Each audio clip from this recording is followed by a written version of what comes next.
একদিন জঙ্গলের মাঝখানে একটা খরগোশ হঠাৎ করে একটা পুরনো মোবাইল ফোন কুড়িয়ে পেল।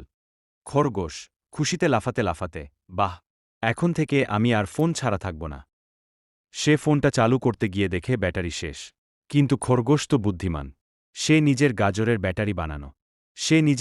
ব্যাটারি বানানোর চেষ্টা করল। গাজর দিয়ে মোবাইল চার্জ। সে গাজর কাটাকুটি করে এক একটা তারের মতো বানাল। তারপর ফোনে ঢুকাতে গেল। ফোনটা তো ফুস করে জ্বলে উঠল। খরগোশ ভয় পেয়ে বলল, মা গো, এটা তো গাজর বোমা হয়েছে। তবু সে হাল ছাড়ল না। পরের দিন খরগোশ বাজারে গিয়ে বলল দোকানদারকে, ভাই, একটা গাজর চার্জার দেন, আমার ফোনে চার্জ নাই। দোকানদার মাথা চুলকে বলল, গাজর চার্জার? তুমি কি বাঘ মামার ডেন্টিস্ট নাকি? শেষমেশ খরগোশ ফোন চালু করতে না পেরে সেটা ফেসবুকের মতো গর্তে ছুঁড়ে মারল। তখন এক কাঠবিড়ালি এসে বলল, ভাই, আমি ওই ফোনটা দিয়ে সাপের সাথে ভিডিও কলে প্রেম করি। খরগোশ বলল, ভাই, সাবধানে করো, সাপ আবার কল ড্রপ করলে কামড় দেবে। এমন ভিডিও পেতে চ্যানেলটাকে সাবস্ক্রাইব করে রাখুন। ধন্যবাদ।